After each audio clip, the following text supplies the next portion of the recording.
ട്രിപ്പിളും ശാന്തി. നമ്മൾ നന്നായി ചിന്തിക്കണം. നമുക്കൊന്നും അറിയില്ല എന്ന് പറഞ്ഞാൽ അറിയണത് വരെയുള്ള കാര്യങ്ങളുണ്ടല്ലോ, അത് വെച്ചിട്ടുള്ള ചില കാര്യങ്ങൾ ചെയ്യാം. അത് രണ്ടു കൂട്ടർക്കും പ്രശ്നമില്ലാത്ത വിധത്തിൽ ചെയ്താൽ മതി. അതായത് സനാതന ധർമ്മത്തിലെ ആണോ എന്ന് വെച്ചാൽ ആണ് എന്ന് രാവണനെ നിഗ്രഹിക്കുന്ന പരിപാടിയാണ്. എത്ര രാവണന്മാരെ? ആരെയല്ല, സ്വയത്തിലുള്ള രാവണനെ. വേറെ ഒരു രാവണനെയും നിഗ്രഹിക്കണ്ട.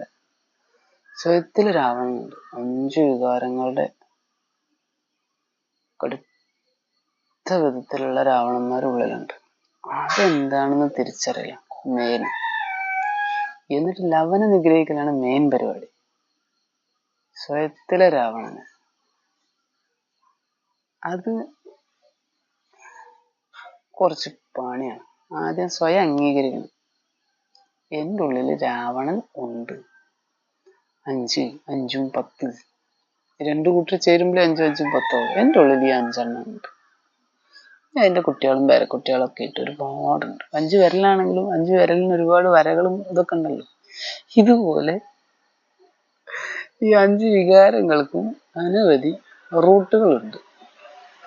3 പീസാക്കിയിട്ട്, തള്ളവിരലിന് 2 പീസാക്കിയിട്ട് വരാം. എന്താ ഒരു മടക്കമുള്ളൂ. ഇത് 3 മടക്കുണ്ട്. ഓരോ മടക്കിലും വികാരങ്ങളുടെ വേറിട്ട് രീതിയിലുള്ള ജോയിൻസുകൾ കിടക്കുന്നുണ്ട്. കാമവികാരം, ക്രോധവികാരം, ലോഭവികാരം, അഹങ്കാര വികാരം, ഈ 5 വികാരം, ഇതിനൊക്കെ ജോയിൻസുകൾ കിടക്കുന്നുണ്ട്. എന്നാൽ ഈ വികാരങ്ങളുടെ ആധാരത്തിൽ തന്നെയാണ് നമുക്ക് എന്ത് കിട്ടിയിട്ടുള്ളത്? ഇപ്പോ ഈ പാർട്ട് ഏറ്റവും താഴേക്ക് എത്തിയിട്ട് ബാബയ്ക്ക് എത്തി. പക്ഷെ ഇതേ വികാരങ്ങൾ നമ്മൾ വരദാനിയിലേക്ക് കൊണ്ടുവരാം. ഇതേ കൈകൾ കൊണ്ടും ഇതേ ശരീരം കൊണ്ടും ഇതേ കാര്യങ്ങൾ കൊണ്ടാണ് 63 ജന്മം വേറിട്ട ശരീരങ്ങൾ പോട്ടെ, ഇതേ ജന്മത്തിൽ തന്നെ ചെയ്തു കൂട്ടിയ എന്തെല്ലാം പാവങ്ങളാണെന്ന് ചിന്തിക്കുക. ഈ കൈ കൊണ്ട് ഞാൻ ആരെയൊക്കെ അടിച്ചു, ഈ കൈ കൊണ്ട് ഞാൻ എന്തെല്ലാം തെറ്റുകൾ ചെയ്തു, ഈ കാത് കൊണ്ട് ഞാൻ കേൾക്കാൻ പാടില്ലാത്ത എന്തെല്ലാം കേട്ടു, കണ്ണുകൊണ്ട് ഞാൻ കാണാൻ പാടില്ലാത്ത എന്തെല്ലാം കണ്ടു. കഴിഞ്ഞത് ഡ്രാമ. ഇനി ഇതൊക്കെ കാണാനുള്ള എന്തെല്ലാം സാഹചര്യങ്ങളുണ്ട്. നിരവധി സാഹചര്യങ്ങൾ. അതാണ്ട ആ ഒരു രാവണ ലോകം എന്ന് പറഞ്ഞാൽ അങ്ങനെ തന്നെയാണ്. അത് ഇനിയും കാണിച്ചു തരും, ചിന്തിപ്പിച്ചു തരും. ഞാൻ വീക്കാണ്. എന്നാ പിന്നെ സേവനം ചെയ്യാം. ടൗണിലേക്ക് ഇറങ്ങി ചിക്കൻ പൊരിച്ച്, കാലൊരു ഭാഗം, കൊറു വേറൊരു ഭാഗം, മറ്റത് വേറൊരു ഭാഗം. ഇത് കാണിച്ചു തരൂലേ കണ്ണ്? ഇത് കഴിച്ചവന് ബാബാ, ഈ വൃത്തികെട്ട മനുഷ്യന്മാർ ഇപ്പോഴും ഇത് കഴിക്കുകയാണല്ലോ ബാബാ എന്ന് ചിന്തിക്കുന്ന ഒരു കൂട്ടർ. അപ്പൊ എന്റെ ബാബാ, ഇതൊക്കെ മാറ്റിയിട്ട് വേണമല്ലോ ബാബാ നമുക്ക് സത്യയുഗത്തിലേക്ക് പോവാൻ. വേറൊരു കൂട്ടം ചിന്ത. ബാബാ, ഈ മനുഷ്യന്മാർ ഇങ്ങനെ നശിച്ചു പോകുന്നു ബാബാ, അത് വേറെ ചിന്ത. ഇനി അതുപോലെ വേറെ കുറെ വികാരങ്ങളുടെ വേറെ വകുപ്പുകളാട്ടോ. അതൊന്ന്. പിന്നെ കാമവികാരം. ഓരോരുത്തരുടെ ചിത്രങ്ങളും ബാക്കിയുള്ളതും പോസ്റ്ററുകളിലൂടെയും ഇനി അതെല്ലാം വീഡിയോസ് ആയിട്ടും അത് ഇതങ്ങനെ പരന്ന് കിടക്കണം. ഞാൻ കാണൂല എന്ന് വിചാരിച്ചാലും റോട്ടിലൂടെ ബസ്സിൽ പോയാലും ശരി, കാറിൽ പോയാലും ശരി, എന്തെല്ലാം കാഴ്ച. കാമത്തിന്റെ മാത്രം. പിന്നെ ക്രോധത്തിന് പ്രത്യേകിച്ച് കാഴ്ചകളൊന്നുമില്ല, പല സാഹചര്യങ്ങളാണ്. പക്ഷെ ക്രോധം വരും. നല്ല സൂപ്പറായിട്ട് സ്നേഹം വരുമ്പോൾ നമുക്ക് ചില കാര്യങ്ങൾ കാണുമ്പോൾ ക്രോധം വരും. പിന്നെ മോഹം, കുഞ്ഞുവാവകള്, കുടുംബങ്ങള്, അങ്ങനെയുള്ള പലതും കാണുമ്പോൾ മോഹം വരും തന്നെ ചെയ്യും. എനിക്ക് അതുപോലത്തെ ഒരു കുഞ്ഞുവാവ, എനിക്ക് അതുപോലത്തെ ഒരു കുടുംബം, ആ കുടുംബത്തിൽ അങ്ങനെ ചെയ്ത പോലുള്ള കാര്യം ചെയ്തു കൊടുത്ത എൻ്റെ കുടുംബത്തിലുള്ള ഈ സംഭവം ഞാൻ നിൽക്കില്ല. അങ്ങനെയുള്ള മോഹത്തിന്റെ വേറെ ചരട്. ലോഭം, ബിസിനസ്, കച്ചവടം, അതുപോലെ ജീവിതമാർഗം, ഇതിനൊക്കെ വേണ്ടി അങ്ങോട്ട് ഇറങ്ങി തിരിച്ചിരിക്കുന്നു. ലോഭത്തിന് വേണ്ടിയിട്ട് കൃത്യം 8 മണിക്ക് ബാബയുടെ ക്ലാസ്സും കാര്യങ്ങളൊക്കെ കേട്ട് എങ്ങനെയെങ്കിലും ഇതൊക്കെ ചെയ്ത് ഓടിപ്പിടിക്കും. എന്ത് ഓഫീസിലേക്ക് എത്താൻ. ഓഫീസിലെത്തി അവിടെ നിന്ന് ഞാൻ ആ ഒരു വൈബ്രേഷന്റെ ഇടയിൽ വർക്ക് ചെയ്ത് കൃത്യമായിട്ട് ഉച്ചയ്ക്ക് ഇവിടെ നിന്ന് കൊണ്ടുപോയ ഭക്ഷണം കഴിച്ച് പിന്നെ വൈകുന്നേരത്തും വീണ്ടും വീട്ടിലെത്തി വീണ്ടും യോഗം ചെയ്യണം. കുടുംബത്തിന്റെ പ്രശ്നങ്ങളും പ്രാരാബ്ദങ്ങളും അതും ഇതൊക്കെ തീർത്തുകൊണ്ട് നമ്മൾ ആ സാലറിക്ക് അല്ലെങ്കിൽ ശമ്പളത്തിന്, അതല്ലെങ്കിൽ കൂലിക്ക്,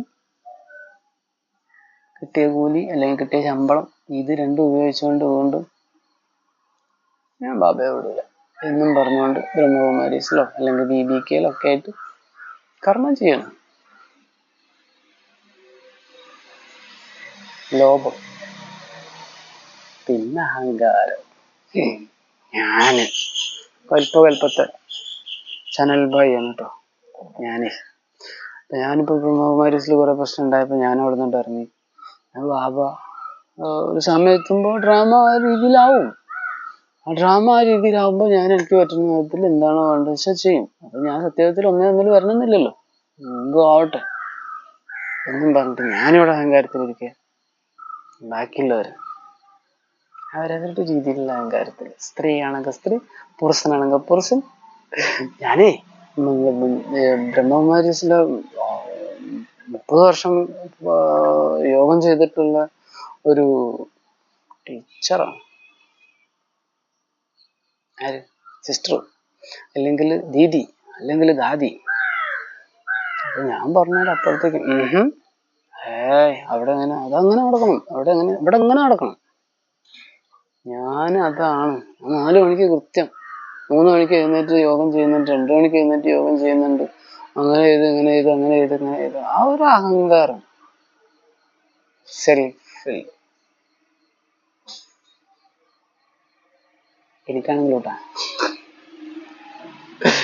ഞാനേ ഈ യൂട്യൂബിൽ ഇത്രയും കഷ്ടപ്പെട്ടിട്ടോ അങ്ങനെ ചെയ്ത് ഇങ്ങനെ ചെയ്ത് എന്ന് ആകെ ഓർമ്മിക്കാൻ വേണ്ടി പല അത് ചെയ്ത് ഇത് ചെയ്ത് എന്ത് ഈ 5 വികാരങ്ങൾ വ്യത്യസ്തമായ രീതിയിൽ വ്യത്യസ്തമായ ലെവലിൽ പലരിലും ഉണ്ടാവും.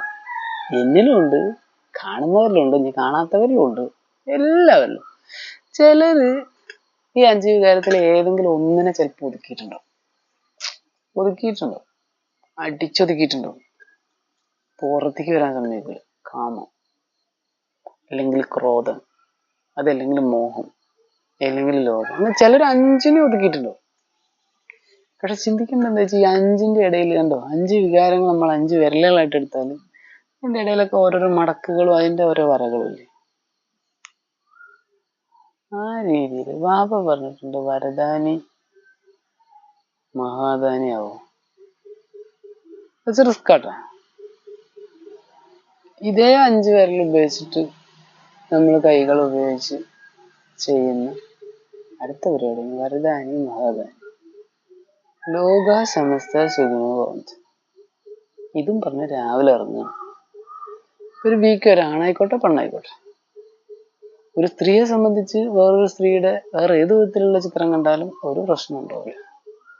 ഒരു പുരുഷനെ സംബന്ധിച്ച് അത് ഏത് പ്രായത്തിലുള്ളവനായാലും ശരി, എന്തെല്ലാം ചിന്തകൾ അവന്റെ ശരീരത്തിൽ വരും, മനസ്സിൽ വരും. മനസ്സിൽ വന്നതിന്റെ ആധാരത്തിൽ എന്തെല്ലാം മാറ്റങ്ങൾ ഓറയ്ക്ക് സംഭവിക്കും. ഒരു പുരുഷന്റെ ചിത്രം ഒരു സ്ത്രീ കണ്ടു കഴിഞ്ഞാൽ ഏത് വിധത്തിലും ഞാൻ പറയണേ, അവരുടെ ഉള്ളിലുള്ള ചിന്തകൾ ഏതെല്ലാം രീതിയിലേക്ക് മാറും. അല്ല ഈ കാഴ്ചകൾ, ഈയിടത്തെ കാഴ്ചകൾ, പിന്നെ ബാക്കിയുള്ള കാര്യങ്ങളൊന്നും പറയണ്ടല്ലോ. അപ്പൊ കാമവികാരത്തിന്റെ ചിന്തകൾ ആണ് അടുത്ത മടക്കിൽ ചിന്തിക്കുന്നത്. കണ്ടോട്ടെ, ഞാൻ അങ്ങനെ ചിന്തിക്കാതിരുന്നാൽ പോരെ. നടക്കുമോ? ലോകത്തിന് നോക്കണം, പല കാഴ്ചകളിലൂടെ അട്രാക്ട് ചെയ്തുകൊണ്ടേയിരിക്കുന്നു രാവണൻ. ആ സമയത്ത് എങ്ങനെ എനിക്ക് മുന്നേറാം ഇതാണ് ചിന്തിക്കേണ്ടത്. വെറുതെ മുന്നേറിയാൽ പോരാ, നമ്പർ 1 ആയിട്ട് പാസ്സാവുന്നു. അതിന് വേണ്ട കുറേ കാര്യങ്ങൾ ഇങ്ങനെ അവനവൻ്റെ ഉള്ളിൽ തന്നെ രൂപീകരിക്കുക. ആരുടെ ഉള്ളിൽ ഇന്ന വികാരം ഉണ്ടോ എന്ന് എനിക്ക് പറഞ്ഞുതരാൻ പറ്റില്ല. എൻ്റെ ഉള്ളിലുള്ള വികാരം അതേ എനിക്കറിയാം. അതിൻ്റെ ആധാരത്തിൽ എൻ്റെ ചുറ്റിലും വരുന്ന വൈബ്രേഷൻ അതേ എനിക്ക് തിരിച്ചറിയാനും പറ്റുള്ളൂ. അതിൻ്റെ ആധാരത്തിൽ എനിക്ക് ബാബയെ എത്രത്തോളം ഓർമ്മിക്കാൻ പറ്റുന്നുണ്ടോ, ഡ്രാമ എത്രത്തോളം എനിക്ക് കൈകാര്യം ചെയ്യാൻ പറ്റുന്നുണ്ടോ, എൻ്റെ സ്വരൂപത്തെ എത്രത്തോളം എനിക്ക് ഫരിസ്ത രൂപത്തിലേക്ക് മാറ്റാൻ കഴിയുന്നുണ്ട്. ഇത്രയും കാര്യങ്ങൾ മാത്രമേ എനിക്കറിയൂ. ഇതേപോലെ ഓരോരുത്തർക്കും ഓരോരുത്തരുടെ പാർട്ട് അവരവർ തീരുമാനിച്ച് ചെയ്യാം. എനിക്കൊന്നും അറിയില്ല. ഞാൻ പഠിച്ചുകൊണ്ടിരിക്കുകയാണ്. എല്ലാവരുടെ അവസ്ഥ പഠിച്ച് മുന്നേറുന്ന വേണം. ഈ ഒരു അവസ്ഥയിലേക്ക് ഇരുന്ന് കഴിഞ്ഞാൽ എനിക്കൊന്നും അറിയില്ല എന്നൊരവസ്ഥയിൽ ഇരുന്ന് കഴിഞ്ഞാൽ ശരിക്കും പറഞ്ഞു കഴിഞ്ഞാൽ നമുക്കിങ്ങനെ ഓരോന്ന് കാണിച്ചു തരും. ആ കുട്ടി ബാബയെ ഓർമ്മിക്കാതിരിക്കരുതട്ടാ, ബാബയെ ഓർമ്മിക്കണം. അപ്പോൾ ഓരോന്നോരോന്ന് ക്ലിയർ ആക്കി തരും. ട്രിപ്പിൾ ഓംശാന്തി.